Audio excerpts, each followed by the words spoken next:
once again into the world of arts. I am teacher Jessalyn Alejandro of Benito Soliven National High School, Benito Soliven, Isabela. For the guidance of the learners, this episode will focus on Grade 7 Arts and welcome to our art class.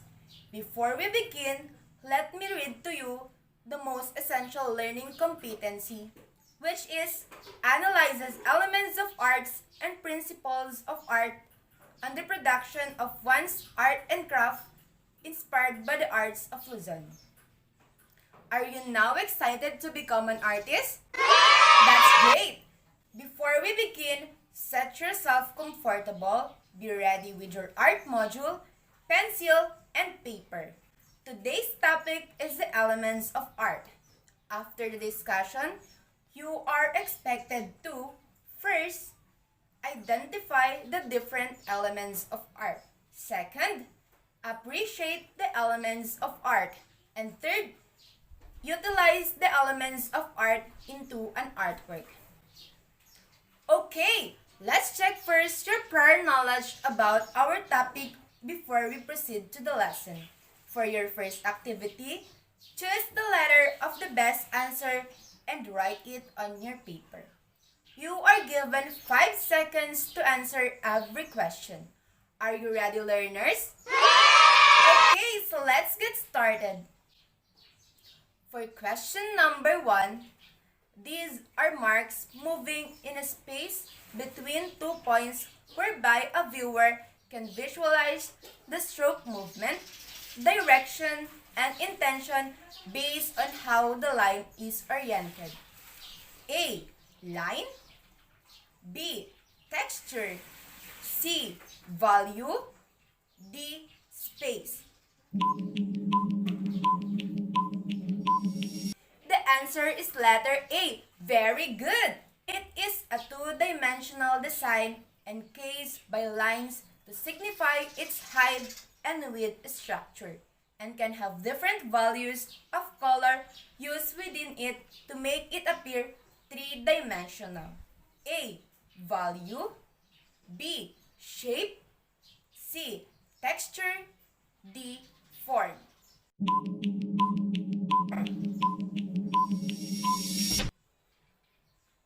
The answer is letter B. Great job, learners! For item number 3, it is the light reflected off of objects. A. Form. B. Shape. C. Texture. And D. Color. The correct answer is letter D. Color. Excellent, learners! For item number 4, it is used to describe the surface quality of the work, referencing the types of line the artist created. A. Texture. B. Form. C. Color. And D. Value. The answer is letter A. Texture. Very good! For the last item, it refers to the degree of perceivable lightness of tones within an image. A. Line. B. Texture. C. Value. D. Form. The correct answer is letter C. Value. Excellent, learners! Let's now proceed to our lesson, which is the elements of art. Knowing the elements of art enable us to describe what an artist has done, analyze what is going on a particular piece, and communicate our thoughts using common language. To start, let us discuss first art. Art is the product or process of deliberately arranging items in a way that influences and affects one or more of the senses, emotions, and intellect. Elements of art. Elements of art are the building blocks of art. These are commonly used group of aspects of an artwork usually in teaching and analysis combined with the principles of art.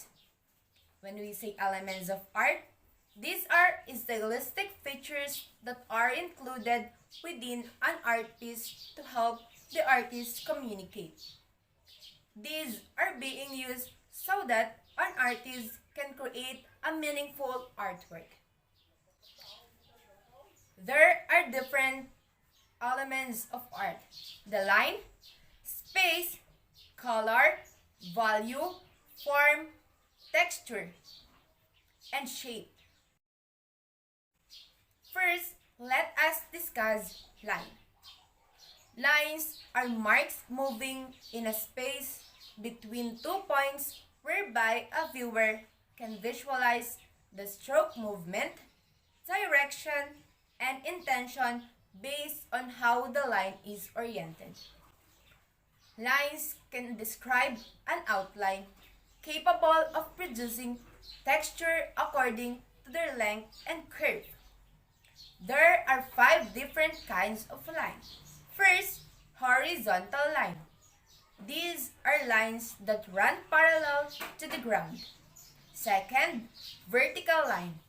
These are lines that move up and down. Diagonal line. These are lines that slant. Curved line.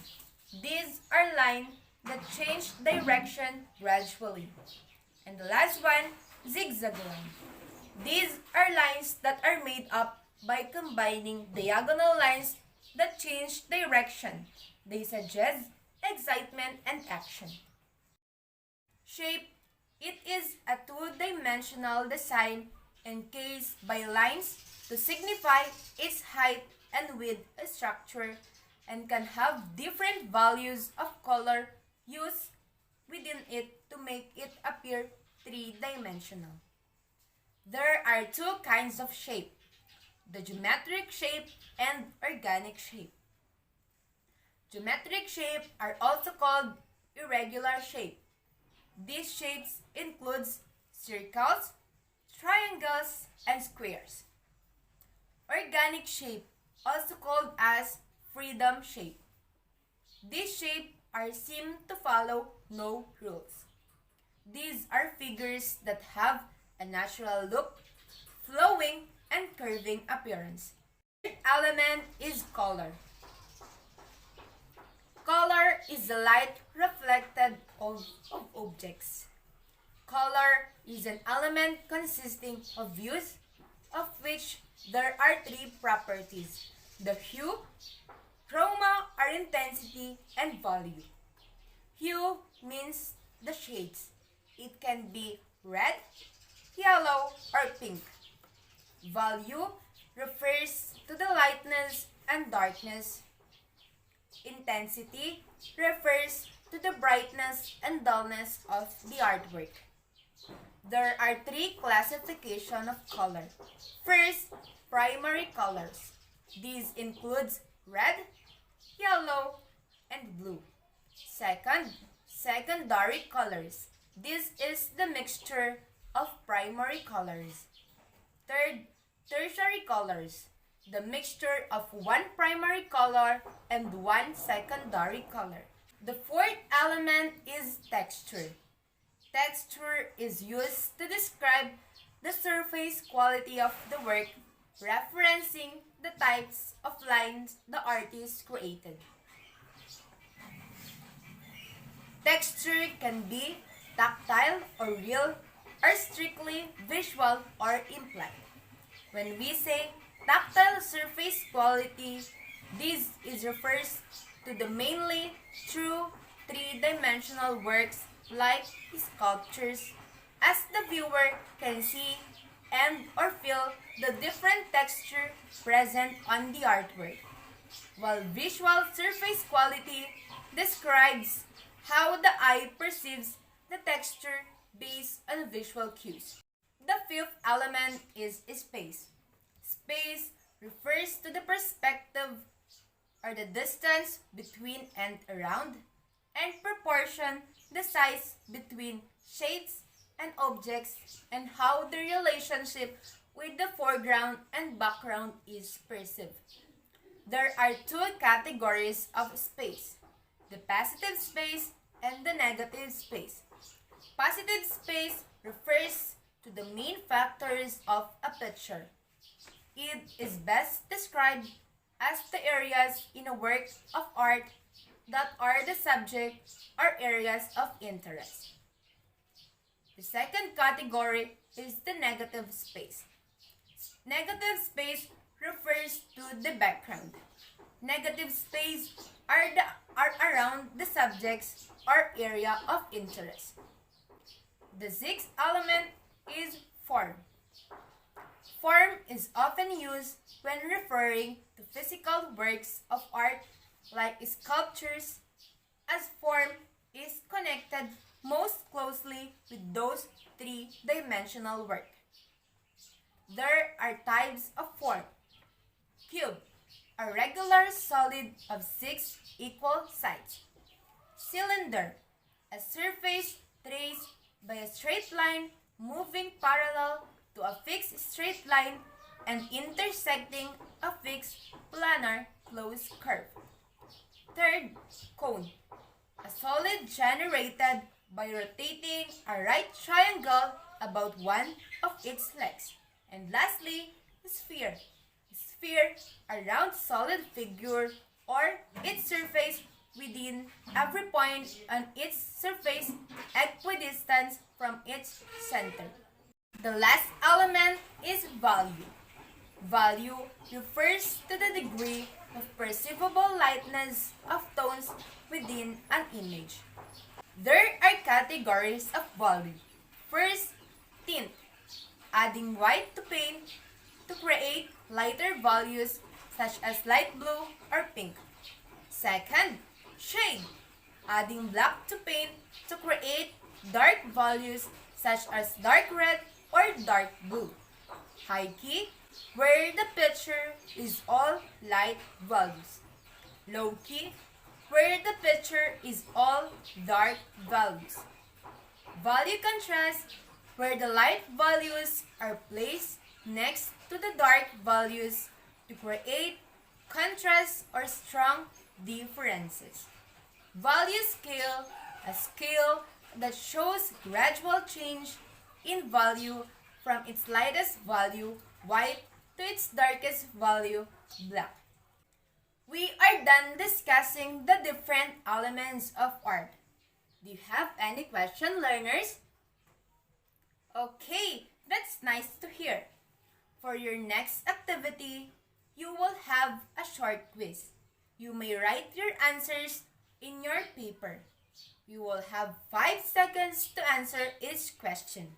Are you ready, learners? Okay, so let's get started. For item number 1, it is often used when referring to physical works of art like sculptures, as form is connected most closely with those three-dimensional works. The correct answer is form. Very good!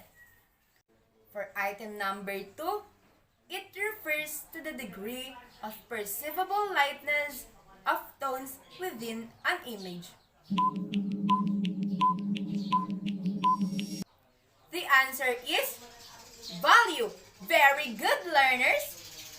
For item number 3, this refers to the perspective, the distance between and around, and proportion, the size between shapes and objects, and how their relationship with the foreground and background is perceived. The answer is shape. Excellent! For item number 4, it is called irregular shape. This includes circles, triangles, and squares. The correct answer is good job! The answer is geometric shape. For item number 5, these are the building blocks of art. These are commonly used group of aspects of an artwork, usually in teaching and analysis combined with the principles of art. The correct answer is absolutely elements of art. For item number 6, it is used to describe the surface quality of the work, referencing the types of line the artist created. What is the answer? Very good! The answer is texture. For item number 7, it refers to the degree of perceivable lightness of tones within an image. The correct answer is volume. Excellent learners. For item number 8, these are lines that are made up by combining diagonal lines that change direction. They suggest excitement and action. What is the answer, learners? Very good! The answer is zigzag line.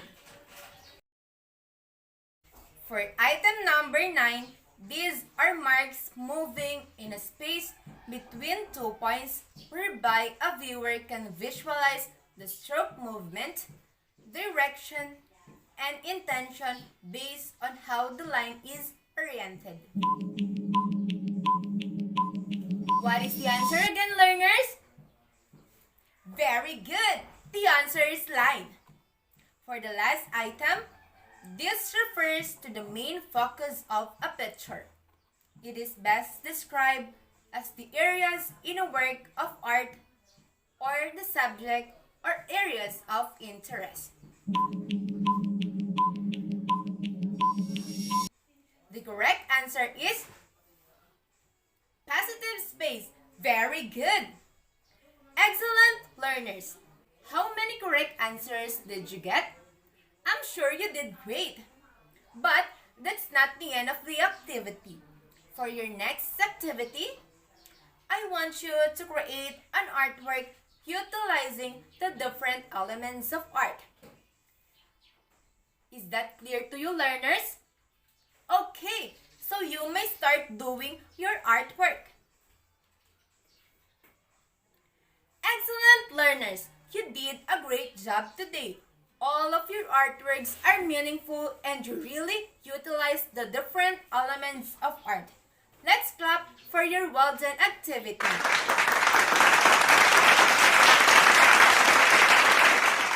Did you learn something today? Did you understand the different elements of arts? Can you identify the different elements of art? If that's the case, very good, learners. There you go.